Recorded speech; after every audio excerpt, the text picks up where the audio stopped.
Okay, so a lot of people are asking for a demo video on how to set up the Asmoke Essential.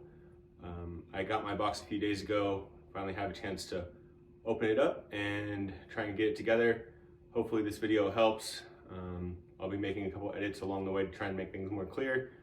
Let me know if you have any questions in the comments. All right, so not opened anywhere. Get this guy opened. I know most of y'all have probably still been waiting. I know it's a frustrating process.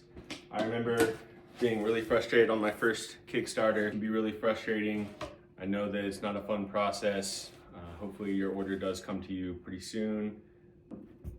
First thing, I'm not even sure what this is. It's the grates. So here we are. Looks like I'm gonna have to lower the camera for y'all to actually see the box. Grill grate, definitely a little bit wider than the original 300 or the 350 or any of the Traeger models. Kind of cool there. I'm gonna be opening this up inside my living room, taking it outside to the patio afterwards. Handle.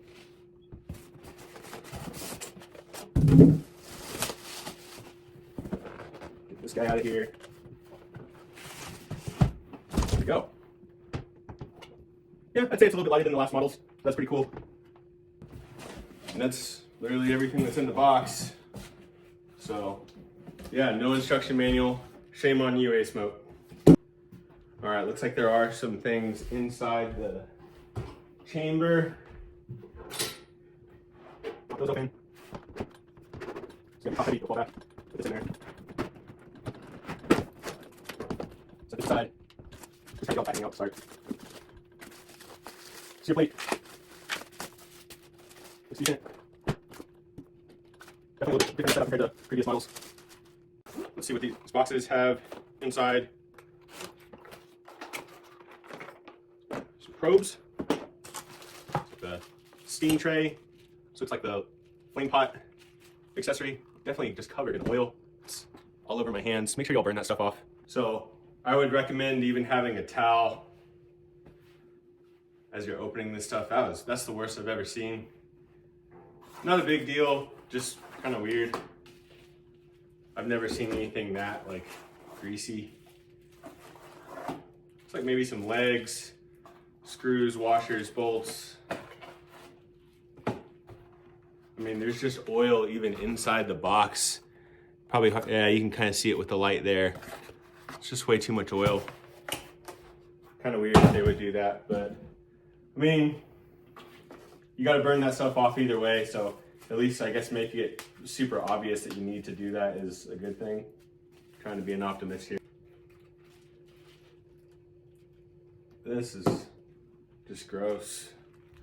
Again, I mean, kind of just lazy manufacturing process. Soak everything down in as much packaging oil as possible. But if you burn it off, I think normally most people say 450 plus 500 for 30 minutes to an hour for that initial burn in will be good. Then you season the grill and don't have to worry about all this. So that was a small box. Let's open up this big box, see what's in here. Whoops, don't do that. Pellets, I've had these in the past, they're okay. Not my favorite. I typically like something with a little bit more smoke than what these flavor provide. Again, a lot of people do like it. Nothing wrong with that.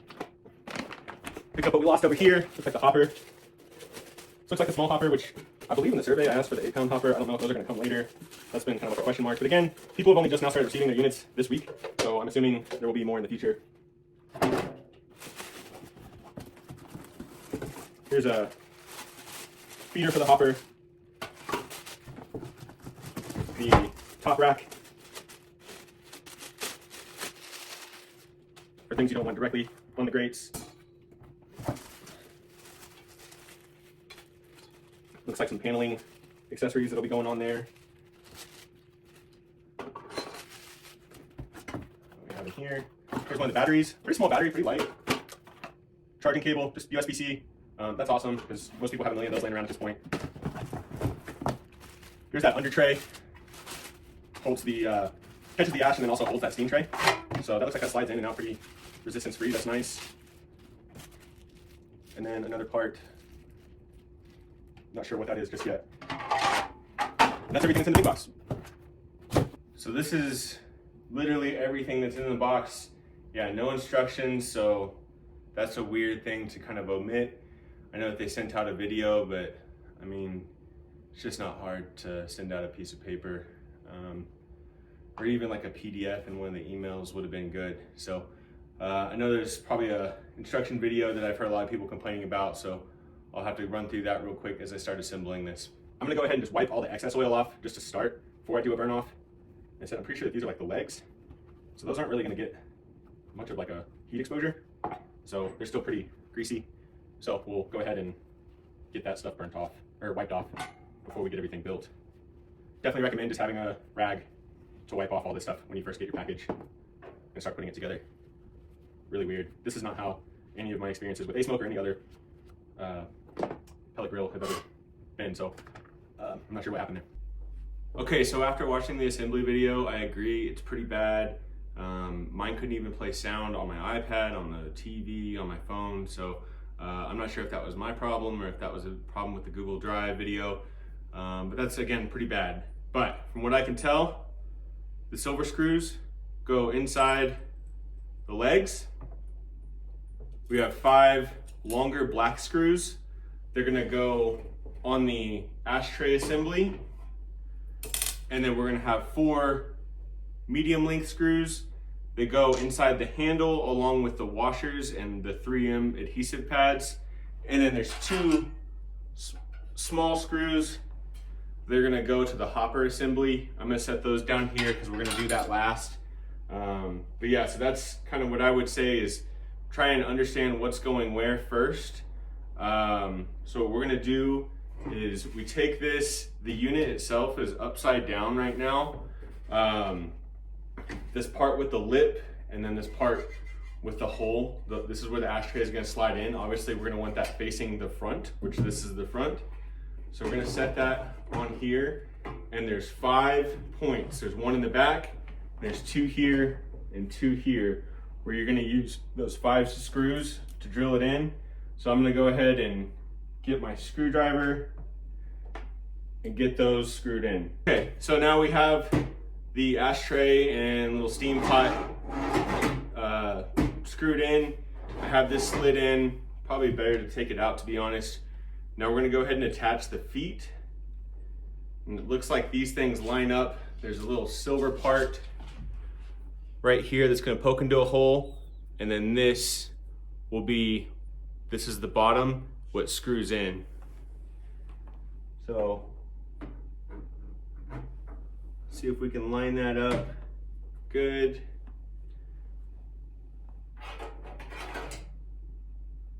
Pop that in. Might need a long screwdriver for this. Looks like I might have to get a different one from the stubby that I normally use, because my hands are just too big to actually fit in there. So hang tight.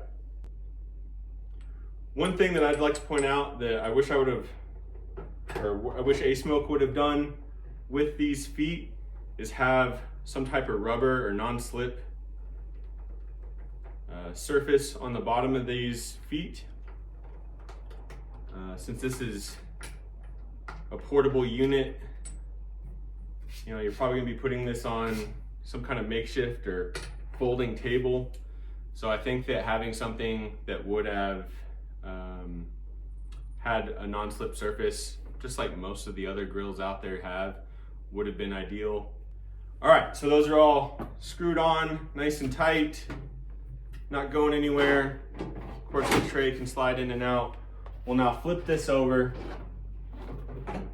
right side up,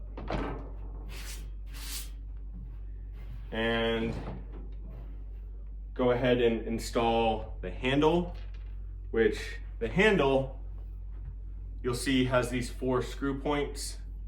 What you're gonna do is use these little washers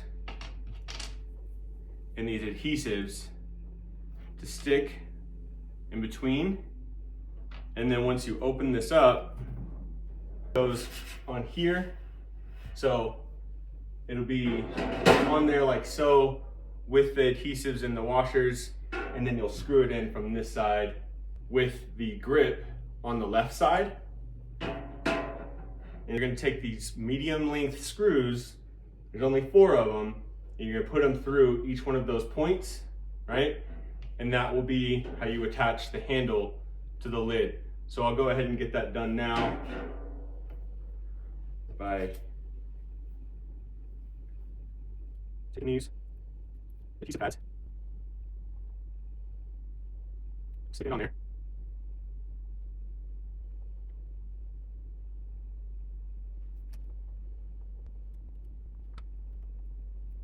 Alright, so another one with these pads. It stuck in there, it's stuck to the pad itself. So now it's stuck here. Trying to assemble it back here. That's super sticky. That's a mess. Alright, got that first one on. So again, just be super careful. Make sure you get the sticky part to come off with it. Hopefully that's just a problem for me and not for y'all. But we'll take that off, and we're gonna stick it straight to the washer. And then you should be able to peel off the second layer to stick onto the handle. There we go. It's gonna go right on there. That just makes it easier to have all these stay on the handle instead of holding multiple parts. Although, it's kind of a weird process. Trying this last one in reverse, where I go ahead and stick it straight to the handle, press it down, and then I'll have to try and peel up the just the cover to the adhesive. This looks like this is worse, but it might be a personal preference thing on how you attach these things. I'm not sure how much good it's actually going to do, but you definitely need the washers on there. So this seems like this is harder. I would probably go with attaching it to the washer first. But hey, that's already on there. That's nice and easy. And then I just stick that guy on there. I don't know. It's kind of splitting hairs. Either way, get those guys stuck on there, and then we'll use these screws. Line it up with the furthest one over. And I'm just going to slightly tighten these to start, just to get them all on there.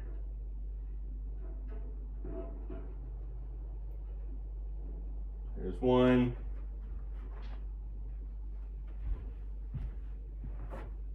Come over to the other side.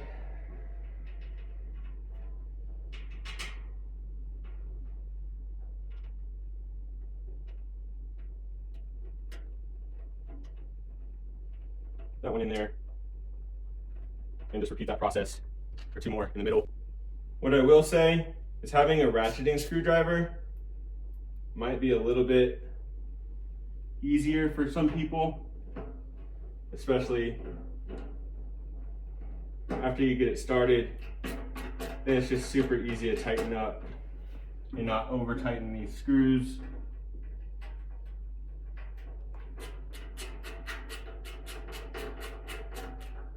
Instead of just turning and turning and turning, you can just do little half turns, and that locks it on there pretty nicely.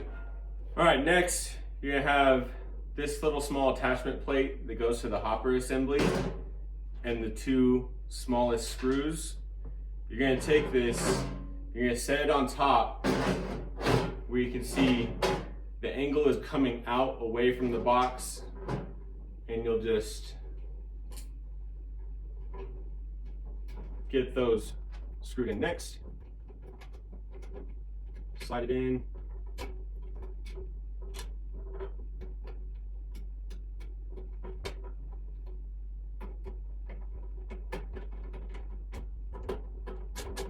Some of these screws, I'm noticing, don't fit perfectly.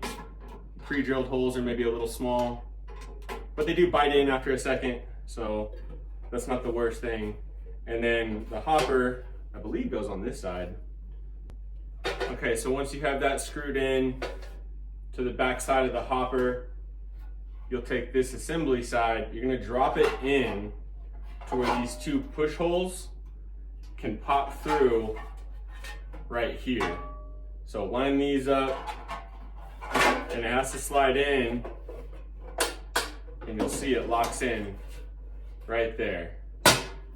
So the hopper is going to sit on the outside, and it looks like it just goes onto this little screw on part on the side, which I'll show you here in a second. And then slides into that little attachment right there. There's like a slot. So there's a little groove right here. And then there's also the screws that it'll slide in right through there to feed the assembly right in there. I do like that this is at the bottom. A lot of safety little grills, they have it up top. It makes feeding pellets and pouring more in just a big mess. Most of the time I've either taken these out or cut them. But, you know, at least it's safe down there and way less of a process to feed the pellets and get it installed. Then to my understanding, this burn plate we're gonna put in, you can see still it's super greasy. You'll drop it in like that. The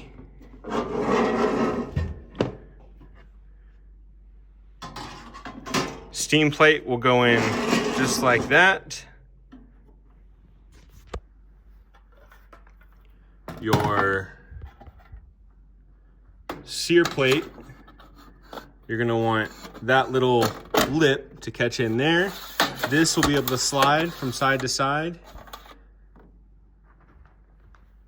And then your grates obviously go on top of that with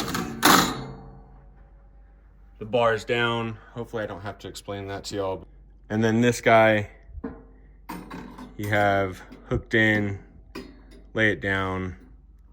Of course, it's probably a little bent, so you might have to push it down just a hair for it to lock in. There it is. And then after that, they say go ahead and pop the battery in. So it'll be here. Make sure your little burn tray is slid in right through here. Good. And then this guy is gonna go in right here and just push right in. We can go ahead and turn on the power. You can see the machine turns on. So I'm gonna go ahead and take this outside and I'll get it started up. Okay, so suggestions, definitely charge the battery. Even with my generator, it keeps dying. It's using a little bit more power than what it's charging at.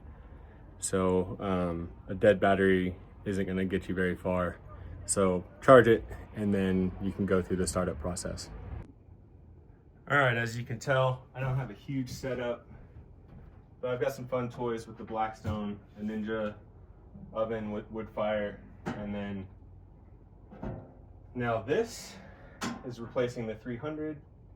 I'm gonna go ahead and pull off this plastic layer, and it looks like in the shipping, maybe this little plastic clip pushed out a little bit. There's actually 2 layers.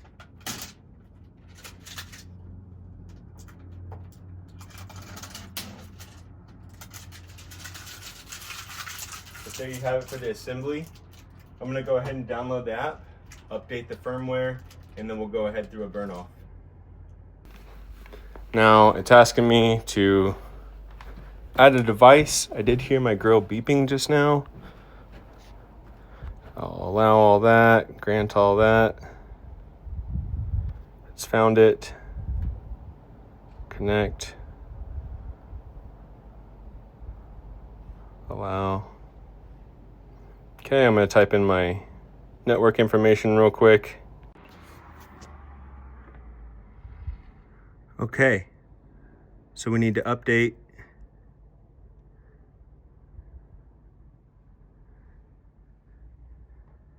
It's gonna give you a tiny little screen that tells you what it's doing.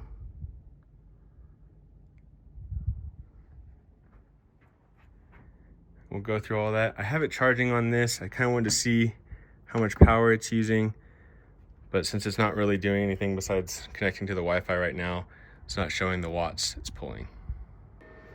Okay, now we have it up to date. Switched it over to Fahrenheit, English. Those are kind of the, looks like you have to swipe. Got it on my internet.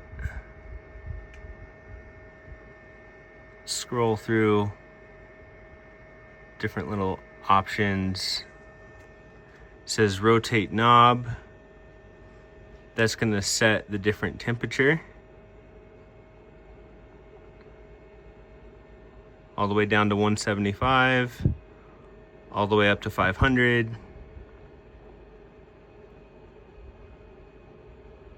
Looks like right now, it's kind of like unique little settings as far as the temperatures. And then you'll hit this right side to ignite, but I need to load the pellets first. Okay, so I'm gonna load up these pellets, just using the Asmoke pellet.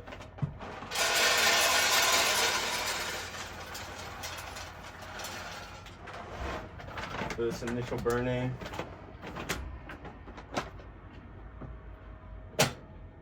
We're gonna rotate the knob.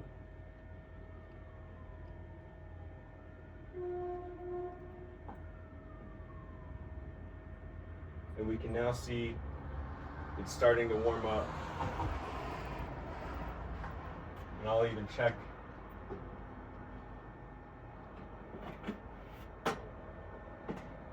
I can hear the auger, I can see the auger spinning, so it's gonna start delivering those pellets.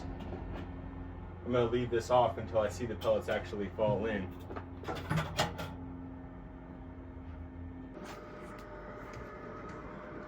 So we've got it feeding pellets.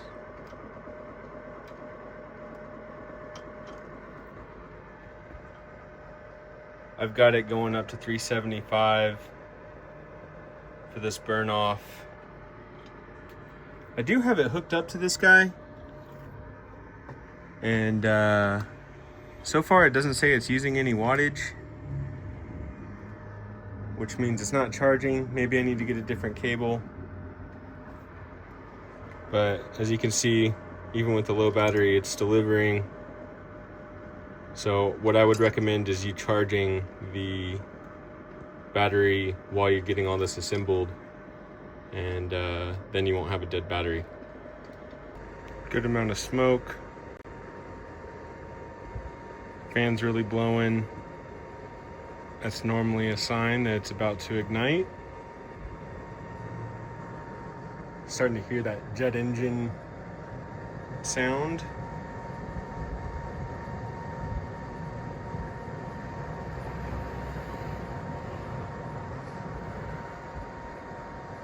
Not quite catching yet, but it's trying. There it is.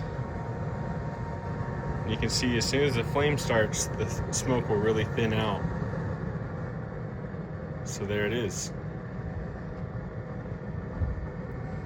So now I'm gonna recover it.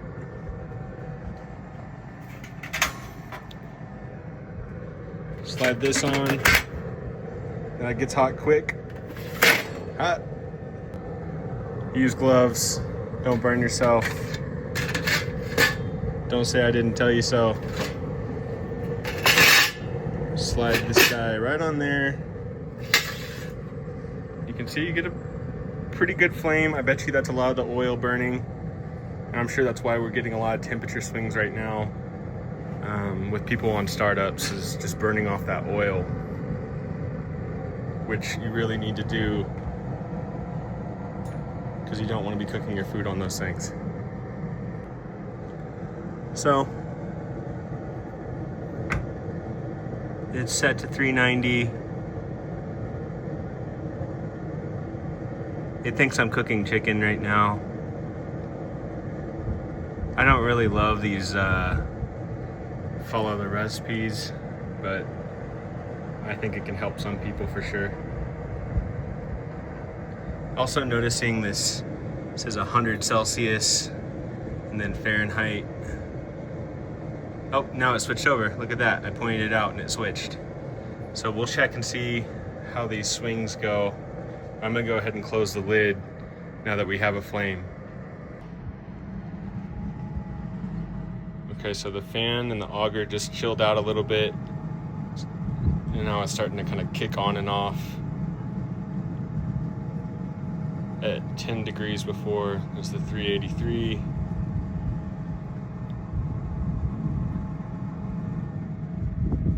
I don't know if you just heard that, but it's kicking off again. You can see when it shuts off, it really starts to smoke a little bit.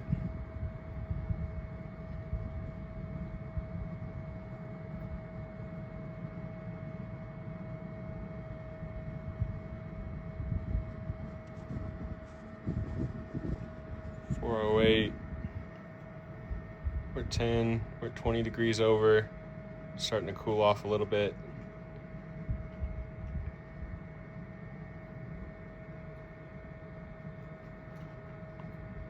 And to be honest, if it's only going to 410 from 390, I'm pretty sure that this new update is really solving that problem. Most of the time, 50-degree swings on something like this are pretty normal. You can see that smoke will start kind of choking it out.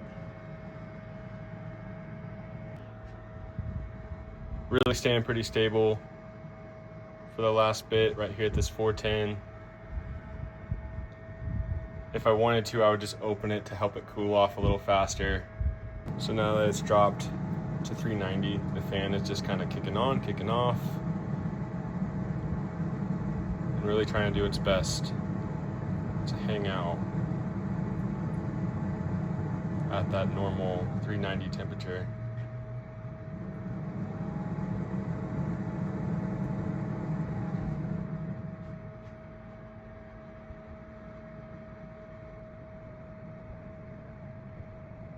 Small overshoot, not anything to even bat an eye at.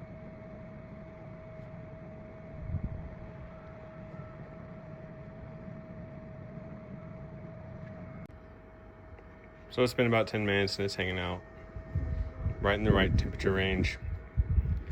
We'll say handle is a little warm to touch, but that could just be the sunlight hitting it. So there it is. Not too bad. You can see as soon as I opened it, the temperature really dropped. Another word to the wise, if you're doing a long cook, I would really recommend using gloves when you grab this because it is very hot.